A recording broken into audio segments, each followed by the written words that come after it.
Hello, hello, hello. Let me just make sure this is working. You're all very welcome to another fundraising news. This is the weekly kind of chat show type thing where we go through some of the fundraising news of the week. You can comment on all these social media platforms and we'll take into account your comments, especially if they disagree with me very violently. Or you can come online wherever you're watching this. If you're watching this on Twitter, YouTube, or LinkedIn, then you can click the link that I've shared, and it'll actually bring you into like a video waiting room. And then I'll bring you on to have a chat about any topic you want to talk about, or to just plug whatever shit you're trying to plug. So today what we're going to be talking about is we're going to be talking about coronavirus, because that's all anybody's talking about, but it's obviously affecting fundraising, affecting the sector, and beginning to affect conferences and things like that. So we're going to talk about that. We're going to talk about the conferences and events that are getting cancelled. St. Patrick's Day Festival here in Dublin has just been cancelled. And so this is getting, well, it's already pretty real, isn't it? We're going to be talking about the Missing Out report. This is the report that just came out from the Institute of Fundraising about the female leadership gap in fundraising. We'll be talking about this Save the Children complaint that's been mentioned, if anyone has any thoughts on that. The I Wish I Thought of That stuff that's just been announced. And then I'm going to tell you about some free Lisa Sargent stuff that we're doing with fundraising everywhere. And that's going to be the talk today. So if you want to chat about it, if you want to comment, then please do comment wherever you are, whether you're on Twitter, YouTube, LinkedIn, whatever. Go ahead and comment, and I'll be seeing those comments live. Or if you want to follow the link, it'll bring you on if you want to talk to me about any of those things. If you have any strong opinions on coronavirus, or you're experiencing anything around that, if you have any strong opinions on this Missing Out report, or anything else you want to chat about, then come on in. Here's my intro.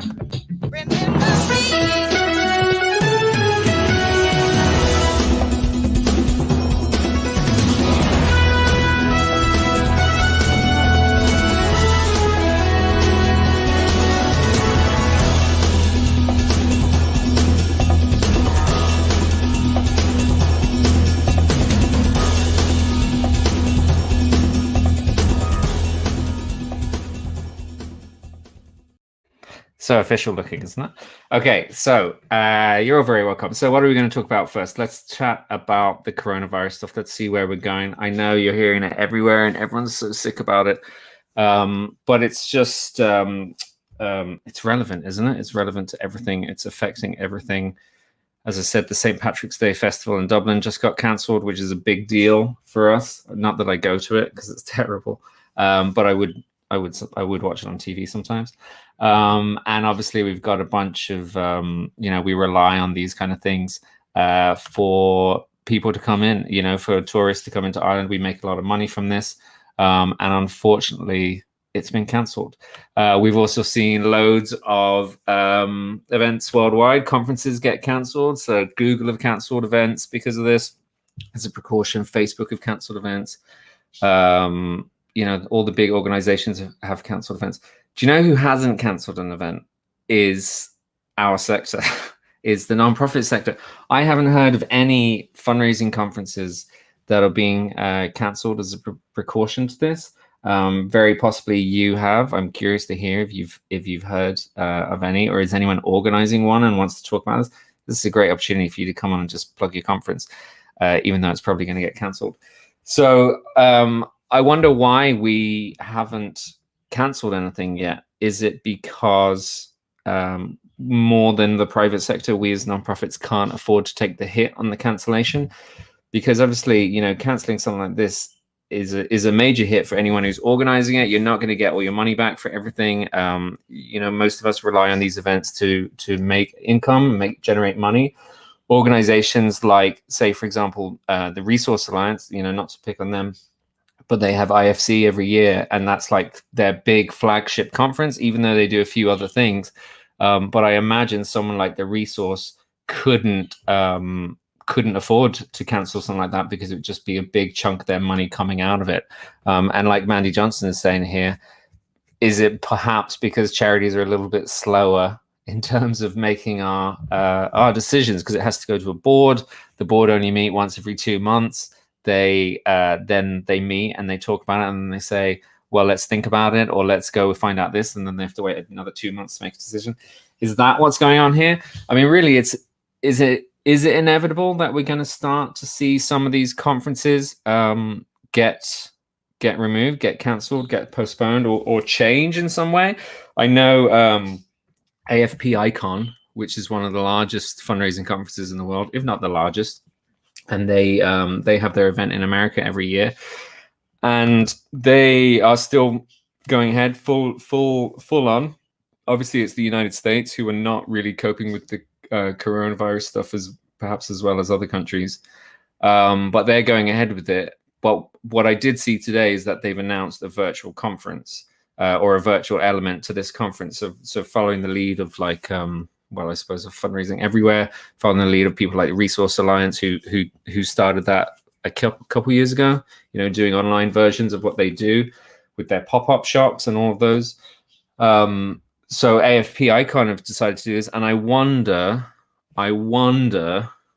is it like a precursor to cancellation? I'm not saying it's inevitable it's going to be cancelled, but at least if you set something up virtually and you start to, you basically, you have a plan B to fall to when you do cancel, because the worst thing you could do is cancel and then scramble to figure out what you're going to do to fix it.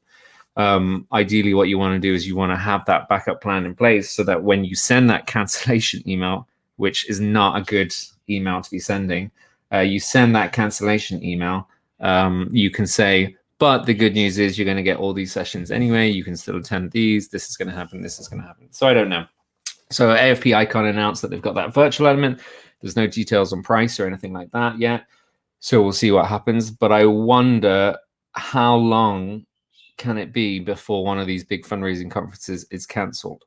Pretty much every country is advising against mass gatherings.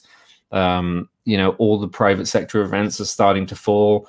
We had over the weekend things like SXSW, which is huge, and that's been cancelled. As I said, St. Patrick's Day Parade, all these other ones. I think, maybe as charities and these these organizations in the nonprofit sector, as they start to get to grips with it and what's happening, are they going to have to cancel? I don't know. I can see on LinkedIn, Julia Worthington, past guest podcast host. She said, how would London Marathon being cancelled affect charities' income? Holy shit. Yeah, I mean, you're right. When is London Marathon? It's like, let me see. I don't know. Like the Dublin Marathon is in October. That's not necessarily a huge event.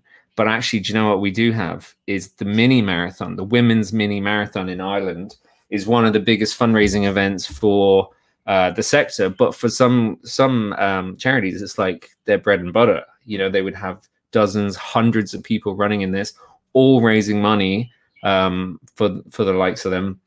And that happens at the it's like the May bank holiday or June bank holiday. I can see the London Marathon is at the end of April. Holy shit, I hadn't even thought of that. For that stuff to be cancelled, which you'd kind of be surprised it's not going to be cancelled. Well, I don't know. I mean, I don't really know this stuff. I don't know what's happening. David Sareva, I'm not very good at pronouncing it. He said he's exhibiting at NTEN at the end of the month. They are still saying it's going on. I mean, yeah, there's a lot of these events. They're still going on. Absolutely. And I wonder, if I was organizing an event, I would be very hard pressed to cancel it, because the hit you would take on it would be, I was going to say diabolical, but there must be a better word for it than that. It would be tough. It would be tough to cover that hint. So, I mean, it would be real last resort. So while it's still being left up to your choice, you have to wonder why you would cancel it. Instead, do you put the precautions in place and put the onus on the attendees that, obviously they don't have to come if they don't want to come, but that it is still going ahead? That would sure probably be the thing to do. And I suppose that's what a lot of these charity sector things do. But I just do feel like it's only a matter of time before one of the big fundraising conferences falls. but I know, the conferences in Australia, New Zealand, they're still happening. Conferences in the States are still happening. Conferences in Canada, conferences around Europe, they're all still happening. But let's see what happens. But that's a really interesting point, Julia, about the marathon, and that's kind of a scary thing. The other thing about the coronavirus, sorry to keep shining on about the coronavirus, I find it really interesting. It's it's fucking scary, but it's interesting. You wonder what other effects it's going to have on just fundraising in general, different areas of fundraising. And if anyone has felt those effects, or anyone is thinking of effects that I'm not thinking of, I would love to hear them if you want to come on and follow that link and talk about them. But say is it going to shift our fundraising a bit more digital? Are we going to rely more on digital? Are people going to be more likely to make these digital donations because they don't want to deal with in real life stuff? You got to assume worldwide everything's going to take a bit of a hit. Yeah, this is what they're saying. But are we going to see the proportion shift a bit? We know that our sector gets, only about 7 or 8% of our income comes in online, and that really hasn't grown that much over the last 10 years. Is that going to start to grow a bit quicker because these things are going to change? Community events like the marathons are going to obviously be affected. Are things like postage going to be affected? So our direct mail is going to slow down. Is that going to have an impact on the money that's coming in and the response rates and areas like that? You just wonder, you start to think about these things which aren't a priority, obviously, because you're talking about health and you're talking about people's life and things like that. They're not a priority, but they're just little things that are going to impact us over time. Someone was saying the other day about, and this is not essentially fundraising, but like stupid little things like loyalty programs. So all these businessmen, including myself, I'm like, I do pretty good on my hotel loyalty. I don't do very good on my flight loyalty for some reason. But people are saying like all these loyalty programs are going to start to reset because people can't keep up at the tier that they were at because everyone's travel is being pulled back and all these things. So something like that, which then has an impact on people's loyalty to hotels and airlines and things like that. That's an effect that we're not necessarily talking about or seeing in a huge sense, but that is obviously going to have an impact. And I imagine all these things are going to have an impact. We're seeing conferences who are talking about going virtual for the first time. I mean, myself and Nikki Bell, who organized Fundraising Everywhere, we are getting inundated the last couple of weeks with people asking how to put their conference online. And we did a blog post about it. I'll share it or find it on my Twitter. But so people are starting to see these things, and exactly like Julia Wellington is saying here, necessity is the mother of invention, that these things are happening, and it's like pushing us into a space where we otherwise wouldn't have been pushed into. And I think that's the thing, is like, we've talked about making things virtual, we've talked about people working remotely, and it hasn't really shifted, but now we're being forced into that point where we want to shift. I have Mandy Johnson here, and I'm going to bring in Mandy Johnson because Mandy's always got a lot to say, and I love her. She's great. Hello, Mandy. How are you? Hello. I'm hiding in my kitchen because my children are in the other room, and I've just done the brilliant parent thing of putting cake in front of them with the hope it'll keep them busy for 10 minutes. So, you bought yourself about 10 minutes to share your opinion. Yeah. You look like you're wrapped up warm. Are you trying to avoid catching anything in particular? Yeah, an expensive energy bill.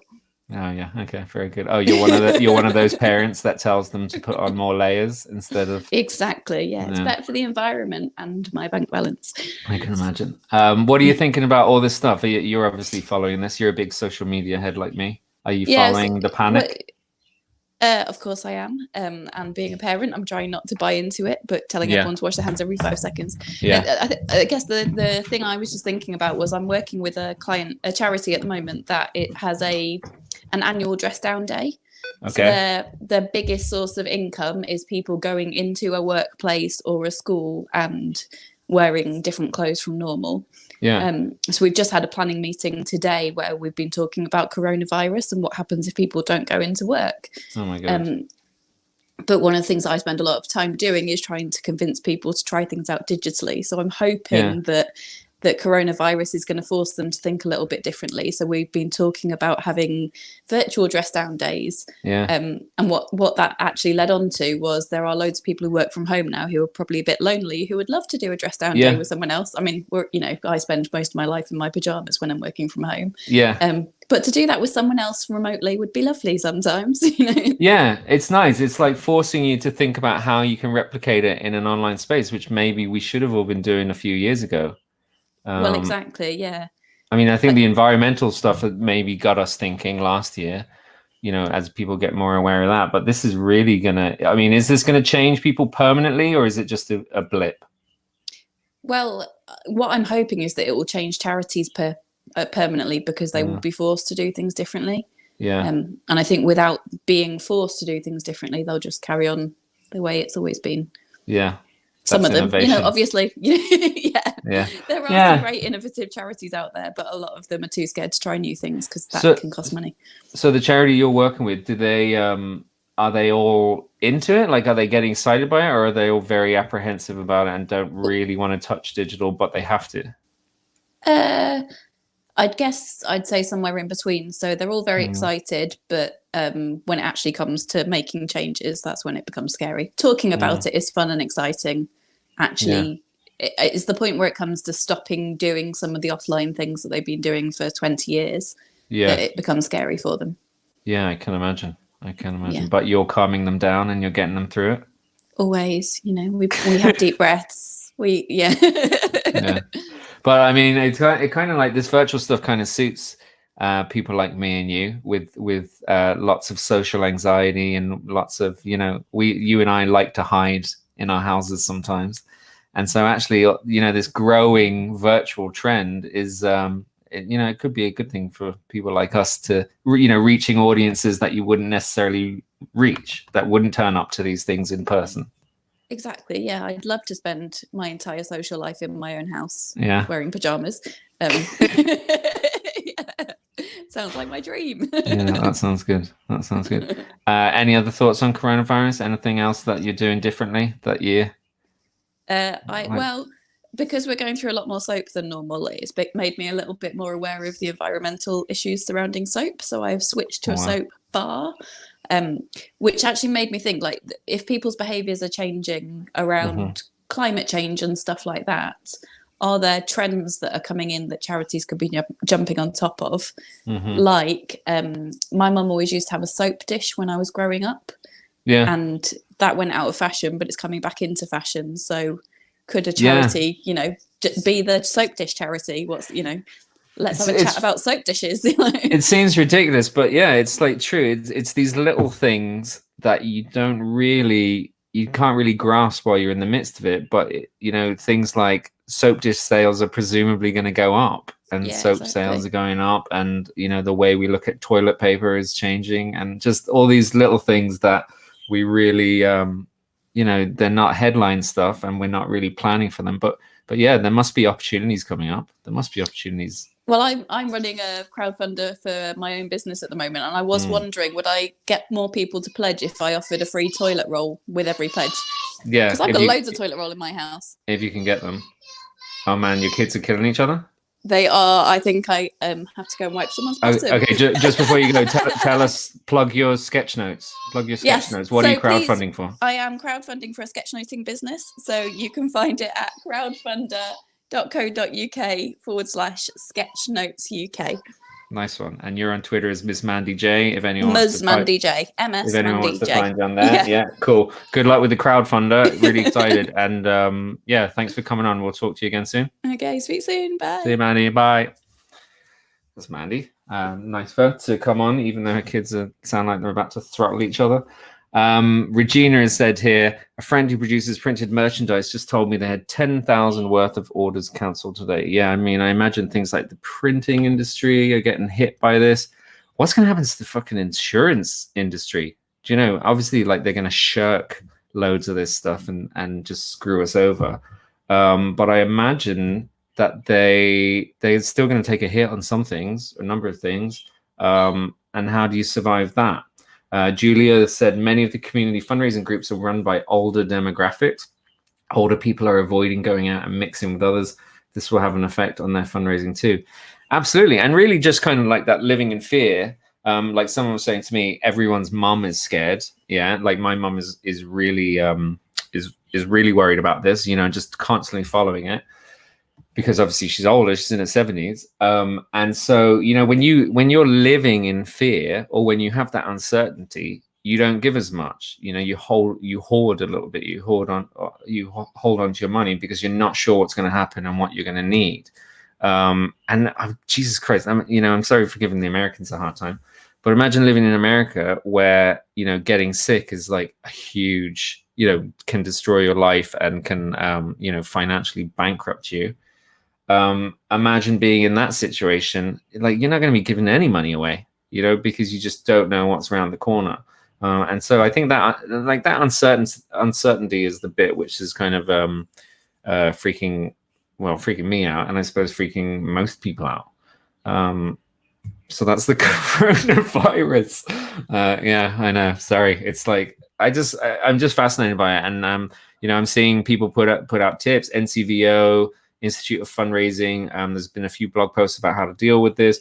Myself and Nikki did that kind of how-to guide for people who want to add a virtual element to their events. So, you know, this is just everywhere. So obviously I just wanted to talk about it, and I'm curious on other people's opinions. All right, let's move on. It's not too late. If you want to come on and you want to talk about coronavirus or share something I haven't thought of, then please do. But otherwise, let's move on to the next thing. So the other thing I wanted to talk about is this new missing out report. So have you seen this? So it's the IOF missing out report, understanding the female leadership gap in fundraising. So it's a report commissioned as part of the Change Collective. So the Change Collective, if you've ever listened to my podcast, I had Jonathan Levy on it, who's part of the Change Collective. And it's essentially working. Well, how would they describe themselves? Let me see what they say. No, I'll try and summarize it. But essentially, the Change Collective is trying to cover the areas, especially around protected characteristics, you know, and trying to address the issues that people with disabilities, people of color, you know, diversity issues within our sector. And Institute of Fundraising really trying to address these things, because there is an imbalance in terms of the structure of our sector. You know, that we have it's dominated by white older men at the top, and our boards and our management teams are dominated by that. And then the junior positions are generally younger females. And we have weird dynamics with wealth in terms of that our major donors are generally, you know, these white men whose family have hoarded cash over the years, and they're being solicited and they're being kind of schmoozed by, again, predominantly, or for the majority, younger females, and there's a weird power dynamic there. So this is what the Change Collective was set up for, to try and address these kind of things. So this report, which just came out, presumably to tie into with International Women's Day. Happy International Women's Day, everyone, for yesterday. I hope you all had a lovely day. Except the men. But happy International Women's Day to anyone following me and anyone who identifies as a woman. But so let me read you some of the summaries of this. Some of the summaries of this gender gap report. And essentially what they found is that a greater number of men occupy fundraising positions in the largest organizations in the charity sector. Women are more likely to hold part-time positions. Yes, this is interesting. The salaries of male and female fundraisers begin around the same level, but over the course of their career, the gap grows. So for full-time, men are earning, yeah, and this is a UK-based report, but I imagine you're going to find the same in most countries. Men are earning 14.3% higher than women, which I have to say isn't as big a gap as the standard the average across all industries. I think the average across all industries is what, 20-something%, if anyone knows, 20-something%. So in the UK, average fundraiser salaries are 42.5 grand for women, and just under 50 grand for men. Yeah, which is a big difference. Whilst women and men are equally likely to be part of the senior management team, men are more likely to describe their job as a leadership role. This is fucking idiots. It's like the what's that thing they say about applying for jobs, where when you apply, when a job ad is up, men are more likely to look at it and be like, oh yeah, I'm totally qualified for that, even if they're missing loads of skills. They're just like, yeah, I've got one or two things, I'm the man for that. Whereas women are apparently more likely to focus on the areas that they're lacking. So if there's a job description requiring 20 things and a woman has 19 of it, they're more likely to focus on the one thing and say, well, I can't apply for this because I don't have everything they're looking for. Whereas men are fucking, oblivious, and they just apply for it anyway. Let's see, barriers, challenges. They talk about stereotyping. So they talk a lot about women experiencing stereotyping a lot more than men.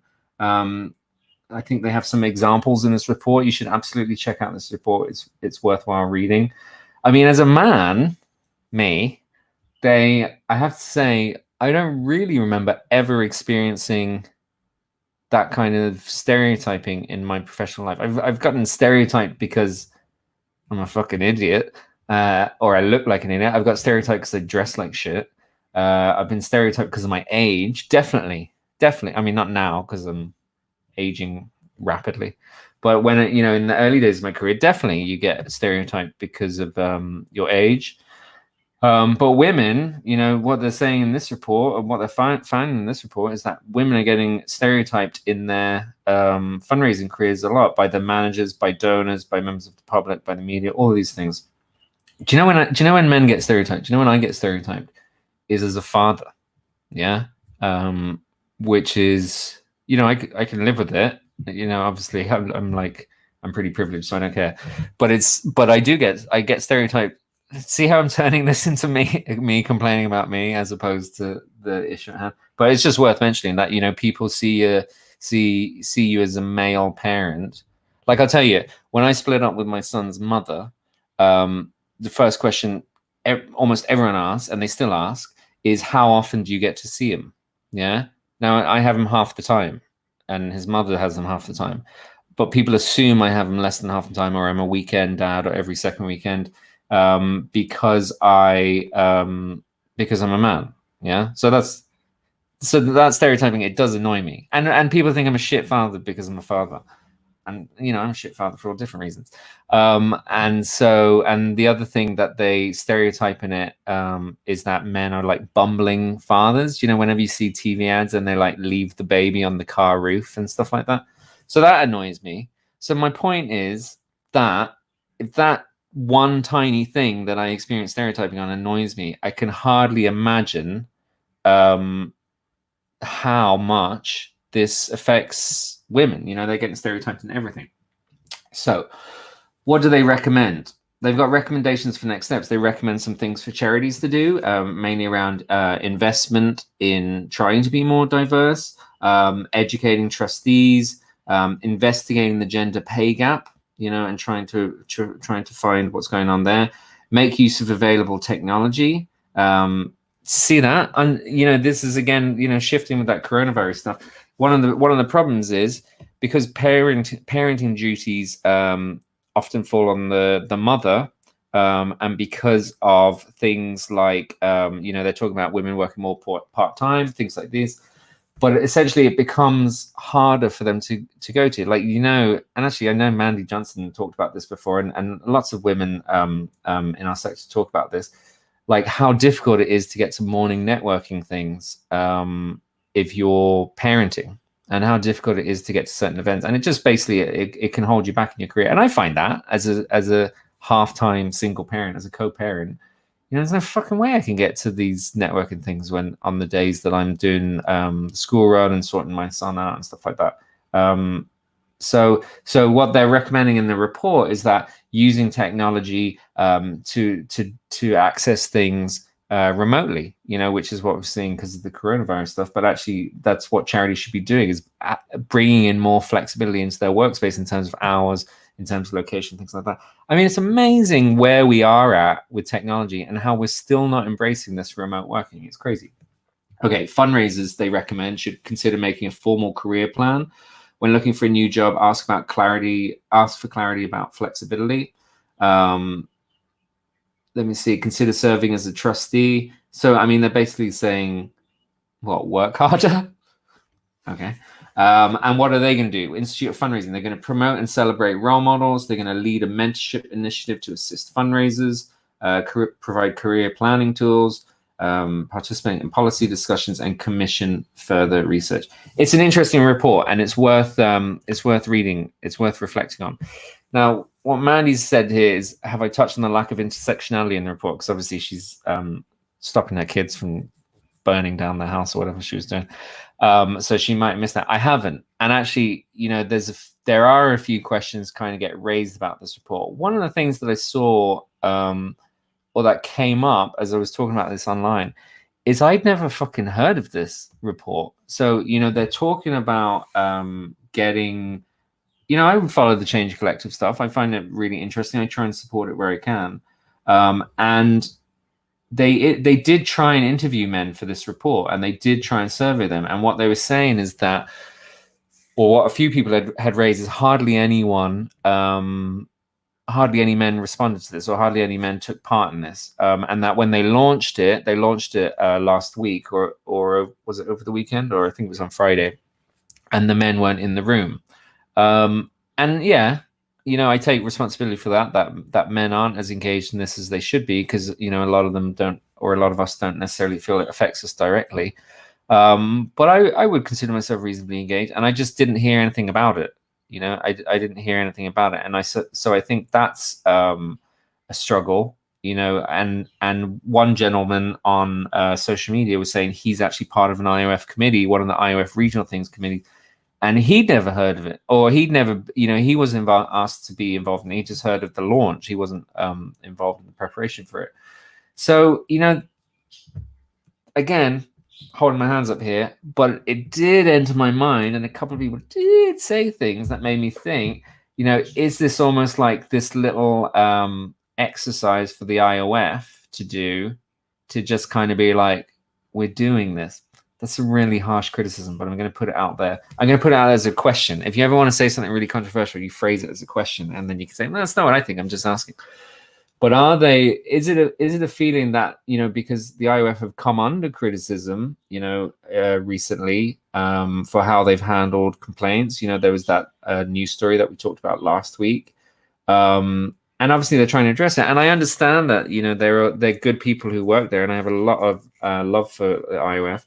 But is this the priority it should be for them, or is it just kind of like an exercise to kind of shut people up a little bit? Do you know what I mean? Mandy said is hardly any people of color took part in the research. That's what she's talking about when she's talking about the lack of intersectionality. Is this going out to the diverse group of people that we want it to go out for? And you have to imagine, you know, I imagine what Mandy's talking about there is the problems get magnified when you start looking at people of color. You know, obviously people of color generally are earning less than white people, or they have less wealth than white people. They're up against their own barriers. People with disabilities are up against their own barriers. And so when you start stacking them on top of each other, it's going to have an even bigger effect on that. And so, I mean, I can't say for sure, you know, whether they are interviewing and putting it out to all the people that they should be putting it out to. I'm not going to, you know, I have to read the methodology a bit more. But as Mandy says here, one could suggest it's not valid research if it's not representative. Yeah. And Mandy strikes me as someone who has perhaps read the methodology and knows better than me. But I'll have a look at that. That's a good point, Mandy. Yeah. But I would read the report. I think even if there's flaws in it, even if there's you know, questions around the motives and the methodology about how they've pushed it out, I think stuff like this is really important for us to flag, and really important for these kind of research reports to be put out to highlight the issues. Because do you know what? Another thing that I actually totally forgot about is I remember having a Twitter fight fucking like a couple of years ago, or maybe a year ago, and it was around all these people, or you know, a handful of guys who've been kind of dicks online about, you know, saying that there wasn't a problem in terms of sexual harassment. There wasn't, you know, that we were wasting our time. Organizations like AFP and IOF were wasting their time by working around these issues because they're not that big a problem. And one of the guys was like, because we were talking about research in the United States, and one of the guys was an English fundraiser, and he was like, that it's different in the UK, or that's US research, so it doesn't apply to the UK. So like, even though there's research in other countries, he was kind of not willing to give it the time of day. And there was research in the UK outside of the charity sector, in private sector, in other companies, and that showed the same thing. It showed that women are the systematic discrimination against women, systematic harassment, systematic barriers in place that men don't have to deal with. So all this research was there, but there wasn't specific stuff about women in the charity sector. And now we're starting to see it. Now this research from people like Rogare, people like the IOF is starting to come out. I wonder what this dude is thinking now. Like, what's his excuse? These people who, well, that doesn't count because of this, and then you address that, and they say, yeah, but then this, and then they address that, and they just don't want to. They just don't want to embrace it. Like, they just don't want to accept it. But every bit of research that ever comes out shows this stuff, and I think it's good for this stuff to come out and for it to be highlighted. But I know men like myself and other men, more manly men than me, need to put the work into reading this research, sharing it, putting it out, and starting to address it. That's what we need to do.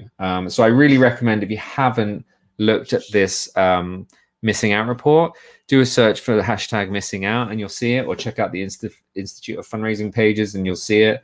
And then I think there is they've already had one event. I think they have another event this Friday coming up in Newcastle.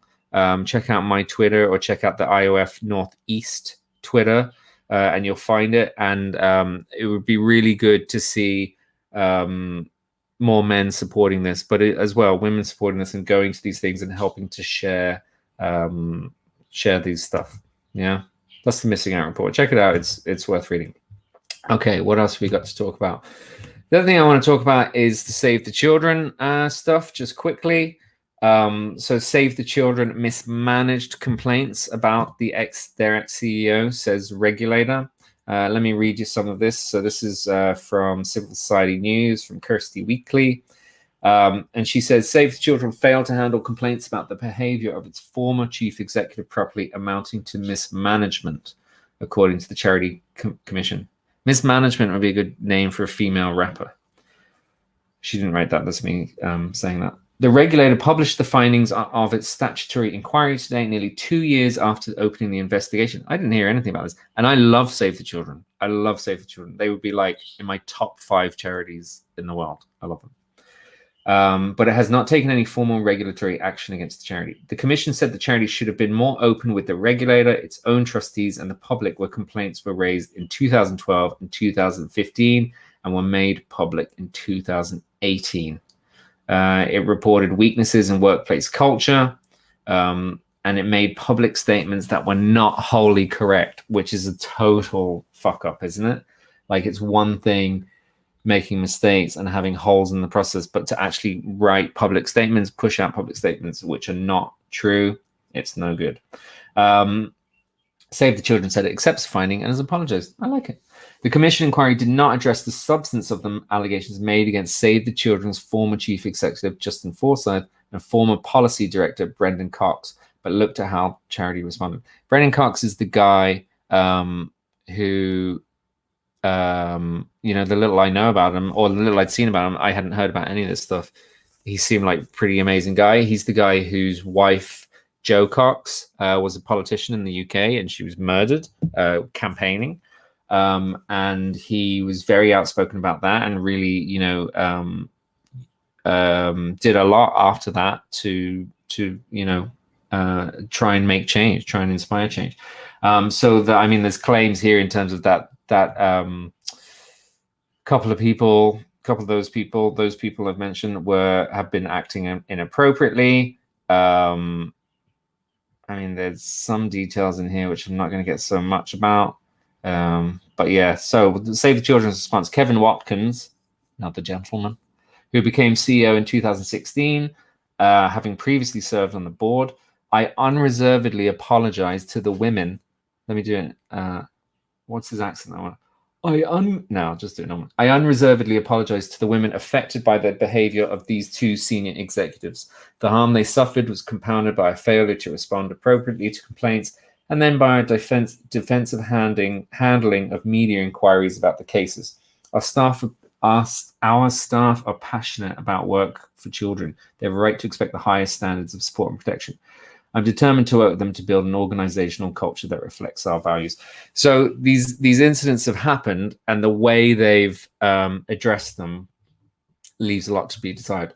Someone, Liz Leclerc, on Twitter this week said an interesting thing about that self-investigation, or whatever the phrase was, is like no investigation at all. Like self-investigation doesn't work, and so you have a tendency to see this a lot in around sexual harassment and around claims like bullying and things like that, where the organizations feel like it's not even in their interest to address it, and so they're more inclined to get away, try and get it just like done, or like, how can we just make this go away? What's the minimum we need to do to make this go away? Like there was an Onion, the Onion parody article, which said, the Onion parody article was like about a company encouraging women to come forward with their letter of resignation. Yeah, so it's like, instead of coming forward with your with these claims, it's like, we just want you to get out of here, because it's much easier to keep the CEO, the head of policy, the senior management team who are these claims are made again. It's much easier to keep them than to keep this maybe junior position woman, or whoever it is making the complaints, to do. They just want them to go away. And this is the kind of failure that we're seeing, is that we need these outside bodies like the Charity Commission to be notified and for them to actually come in and try and address it. But this sounds like a fucking mess that Save the Children is going through, which is such a shame, because I think they're amazing. But it sounds like, they're being very open and honest now, and accepting it. Accepting it and apologizing is absolutely the right way to do this at this stage. But obviously, there's always a lot more to it. Mandy says, question: Do you think this could be the year of the charity sector's Me Too moment? Jesus, was that not last year?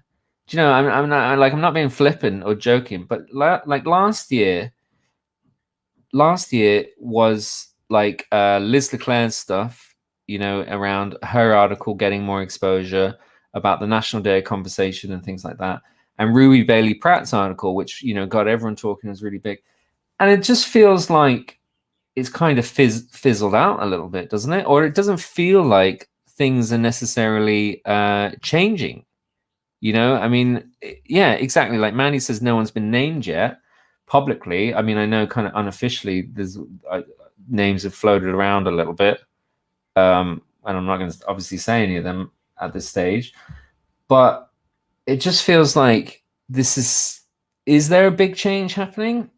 It's hard for me to tell because of what my position is. But it feels like very slow, very subtle change. And I feel like, in terms of the charity sector's Me Too moment, I feel like we kind of had it, and I feel like it's still going on. So it's not like in Hollywood where it was this explosion of this person.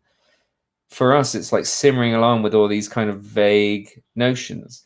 But like Save the Children, this Save the Children names people. I imagine the Institute of Fundraising and other and some of the magazines are going to start to name people, and so maybe that makes it explode a little more when you actually name them and identify them. But the problem is obviously so much bigger than what a couple or a handful of people are doing. It's more about the systems that are in place that allows it to happen and allows no repercussions to happen. So whether the sector's had its Me Too moment or not, I don't know. I mean, maybe we don't have a big explosive Me Too moment. We just have that slow, steady growth because of the way our sector operates, or what happens. I don't know. I'm curious to hear what other people think. Whether this is a Me Too moment. Do we get a Me Too moment? Have we ever had it, or is it even unhealthy for us to be looking at like hashtag Me Too? Trying to get this kind of this explosion of news when actually we just need real change. real change in the way we do things and real change in these organizations that are trying to address these issues. I don't know. I mean, I'm not really, I don't, by no means an expert. I'm a fucking idiot when it comes to this stuff. So I'd be curious to hear what other people have. We should really check in with Ruby Bailey Pratt. Do you know that? When let's get her back on for another podcast. And then I saw like Liz Leclerc has announced that they're going to do another National Day of Conversation in November, which is talking about the 1 in 4 women who experience sexual harassment in the sector. And so, yeah, I mean, it's still going. It's still going, but is it changing? I don't know. I think I need to defer to some of my female followers to see if they feel like a change is happening. And please do tweet at me or LinkedIn me or comment on YouTube, wherever you're watching this. What do you think about the sector's Me Too movement? Is it happening? Is things changing? Or is it too slow? Or is it just completely still? These articles come out and then they fade away. Is actually anything changing behind the scenes? I don't know. Right. What else do we have to have? Do you know, speaking of International Women's Day yesterday, did you see Richard Herring doing the stuff again, the comedian on Twitter? So every year, it started just as a little joke a few years ago because men and women, they went on International Women's Day, they say, yeah, but when's International Men's Day? People kick up a stink because women are getting this. Why aren't we getting this? But there is an International Men's Day. International Men's Day is in November, I believe. And so what this comedian Richard Herring does is every year on International Women's Day, he just sits on Twitter and he replies to everyone who asks generally on their timeline, who asks, well, what about International Men's Day? When are we going to get International Men's Day? And he writes back and he says, it's November 19th or whatever date it is. He just writes back to them. And so then it turned into a fundraiser. He started, people enjoyed his replies. People thought it was funny to call out these like cave people. And so now he does it as a fundraiser, and he raises tens of thousands every year by doing this. So that was happening yesterday. That was interesting. Check out Richard Herring's Twitter if you're curious to see it. It's good. It's good. Yeah, it's good. Okay, what else have we got to do before we wrap up? Congratulations to Fundraising Chat on Facebook that hit 12,000 members. If you're still on Facebook, which you shouldn't be, but if you are, I really recommend joining the Fundraising Chat Facebook group. It's excellent. It's really good. You basically just ask any question you want, and all these expert fundraisers give you an answer. It's kind of like should be your first port of call if you have a query. It's kind of like the fundraising clinics that we run sometimes, but it's just like always there and always happening. What else do I have to tell you? The other thing I have to tell you is this week, Fundraising Everywhere, we are running a free broadcast of Lisa Sargent, a Lisa Sargent session. So Lisa Sargent is one of the best fundraisers in the world. And she, queen of direct mail. She's fantastic. She's really, really good. And she is, she has done a session for us, which you might have seen at last year's conference. We are broadcasting that. We're going to show it 3 times this week. And that's across Tuesday and Wednesday this week. We'll be streaming it live on Twitter, LinkedIn, Facebook, YouTube. So wherever you find Fundraising Everywhere, find Fundraising Everywhere on whatever platform suits you. And you'll see that you'll find us on there. So we'll be broadcasting that live. You can see, it's a great session, really good about appeals, really, really good in terms of how to put together your case for support and how to write letters to people to ask for money. Lisa's great. She's a great speaker, but that's completely free. So keep an eye out for that. Do come join. Do have a chat with us while we're streaming it. And as I say, we'll be streaming it 3 different times so that it can hit every time zone and everyone can have it. That's Lisa Sargent. She'll be on the Fundraising Everywhere thing. Finally, unless anyone wants to come on and share some more comments and disagree with me viciously, I wish I thought of that got announced. So, it happens every year, so we knew it was coming. But they put out a press release to say that it's coming, coronavirus allowing, to London in April for its 9th year. So I wish I thought of that is an event. They have 18 speakers who do like a 7-minute session or a short session. And it's organized by Open in the UK. And basically these 18 people, they come up and they talk about a fundraising idea they wish they'd thought of. So I wish I'd thought of the Ice Bucket Challenge. That's the only thing I can think of. Ice Bucket Challenge, or these little campaigns. So you get really interesting campaigns that maybe you've never heard of. A lot of them I'd never heard of them, and they talk about why they wish they thought of it, what's great about it, and what we can learn from it. They pick a big range of campaigns from around the world, and it's really, really interesting. You see established speakers and you see brand new speakers. It's entertaining, it's fun, it's cool. So if you're around the London area, you can buy tickets now. So it's organized through Sophie and Open. So either of those websites or social medias, I'm sure you'll find the ticket link there. Really, really good, worth going to. But what's interesting this year is they're doing a very virtual element. And so the virtual element will be streamed via the Fundraising Everywhere Plus platform. That's not why I'm reading this. I know it seems like I'm just doing it as a commercial. But also I'm very proud that we're facilitating this. So it'll feature the 18 talks and live interviews with campaign owners, speakers, and both Sophie and Open staff. The aim of the virtual event is to bring IWITOT, as they call it. I wish I thought of that. IWITOT and its educational and inspirational value to a much wider audience of fundraisers. So if you've never had a chance to go to this, it's always in London every year.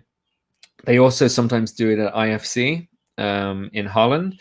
Have they done it anywhere else? I don't know. But if you're in North America or you're in Oceania or wherever you are, and you haven't been able to see this is a good way for you to do it, to come onto the virtual event. It's pretty cheap. It's £25, British pounds, whatever the hell that is. £25 for a virtual ticket, and you'll get the 18 talks, you'll get the other interviews and stuff like that. And it's quite entertaining. Have a Google of old IWITOTs, because you can see some of the sessions and the old IWITOTs. Just to get a feel for what I'm talking about if you've never heard of it. But otherwise, check it out. It's a good event. I think I have to be there. But I want to be there anyway because I want to see it. I love seeing like newish speakers, because they get new speakers on who audition and they like generally haven't spoken at events before, and then they give them coaching and they help them through it. And you get some really good speakers at it, and then you get some good ideas, and actually you get stuff from them that you can steal for your own fundraising. I love it. Okay. That's it. What other news? That's about it. I think we're going to wrap up unless anyone has anything else you want to talk about. Sorry, I'm just checking my list to see if there's anything else. We will be back next week. There's something happening tonight, which I imagine we're going to be talking about next week. Yeah, and that is the Channel 4 dispatch thingy. What's it called? Dispatch investigation. They are investigating, right? They're investigating celebrities taking money for fundraising. Yeah, so basically you pay the celebrity, some fucking guy from Big Brother, you pay him 10 grand and he promotes you on Instagram and Twitter and Facebook and everything. Or he comes to the event and he does whatever.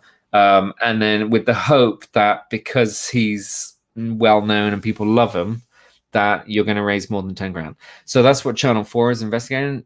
I don't think they're doing anything about like investigating TV advertisements, which we also have to pay for as charities, but they're investigating us paying, the charity sector paying celebrities to fundraise, and that'll be interesting. So let's see what happens with that, what they claim, what the backlash is of that, and let's talk about that next week.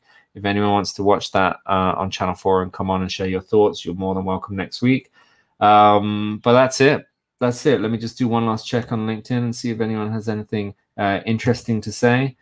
There's an argument about how popular this fundraising news is. Some are claiming it's in the top 10 most popular. Some are claiming it's in the top 100, and some are claiming it's shit.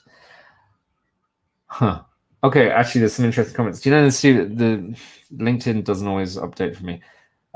Julia said she'd met a fundraiser 2 weeks ago who has been told to avoid going into a room alone with one of the trustees.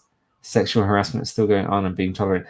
That is fucked up. That is absolutely fucked up, that it's like we can't address this issue, so you have to change. It's like the mentality of you shouldn't be wearing that because it gives guy's the wrong idea. You know, that mentality of like, you need to change because the sex pest can't control himself. That is a fucking disgrace. That's terrible. That's something like that should be reported to the Charity Commission. Just saying. Just saying. Okay, and then Julia's also reminded me, yes, you're totally right. Iwitat. They're doing an Iwitat up north. Yeah, Iwitat North, is that what it's actually called? So on the 4th of November. So have a look at Julia Worthington's stuff, or I imagine it's going to be coming through the Iwitat platform as well. I think IOF have some say in this being organized, or I definitely saw it through the IOF up there, but maybe I'm wrong.